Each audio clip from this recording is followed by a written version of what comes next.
माऊली रामकृष्ण हरी. सर्वांना आषाढी एकादशीच्या लाख लाख शुभेच्छा.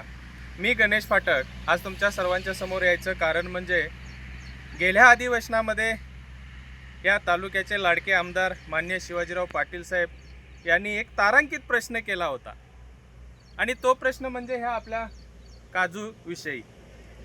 ह्या वर्षी शेतकऱ्यांना ज्या वेळेला ह्या पिकाला मोहर आला होता त्यावेळेला वाटत होतं की यावेळेला दुप्पट तिप्पट उत्पादन मिळेल.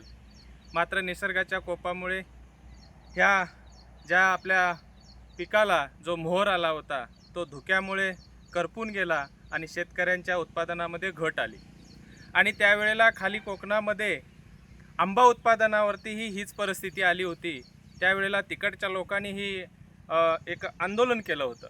त्यावेळेला आमदार शिवाजीराव पाटील साहेबांनी चर्चा केली, आमच्याशी चर्चा केली की आपल्या काजू पिकाविषयी काय परिस्थिती आहे. त्यावेळेला आम्ही सांगितलं होतं की भाऊ आता मोहर दिसतोय, मात्र काय होईल काय सांगता येणार नाही.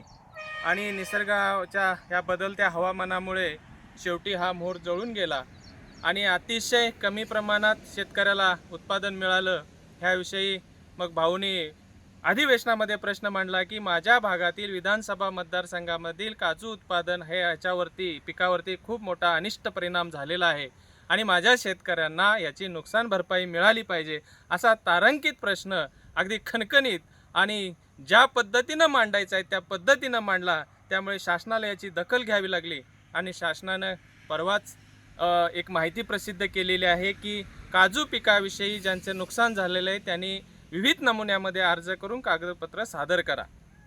खरोखर भाऊंचं अभिनंदन करावं तेवढं थोडंच आहे की त्यांनी प्रत्येक विषयाला हात घालून चंदगड विधानसभा मतदारसंघातील शेतकऱ्यांना न्याय द्यायचा प्रयत्न केलेला आहे.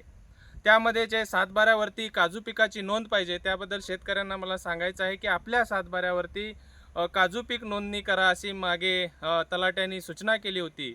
ज्यांचे कोणाचे नोंद झालेली आहे त्यांचं ठीक आहे, मात्र ज्यांची कोणाची नोंद झालेली नसेल अशा शेतकऱ्यांनी आमदार साहेबांना विनंती करायची आहे, प्रशासनाला विनंती करायची आहे की मागच्या काही दिवसामध्ये त्या पोर्टलवरती काही अडचणी येत होत्या, त्रुटी येत होत्या. शेतकऱ्यांच्याकडं अँड्रॉइड फोन नाहीत, स्मार्टफोन नाहीत, त्यामुळे काही अडचणी आल्या. त्यामुळे आता नवीन एकदा त्या शेतकऱ्यांना त्या पिकाची नोंदणी करायला मिळावी अशी विनंती करून थोड्या दिवसाचा कालावधी घ्यायची विनंती करायची आहे. सर्व शेतकऱ्यांनी आपले विविध नमुन्यात अर्ज ज्यांच्या सातबाऱ्यावरती झाडे नोंद आहेत त्यांनी ते कागदपत्र हजर करावी. धन्यवाद.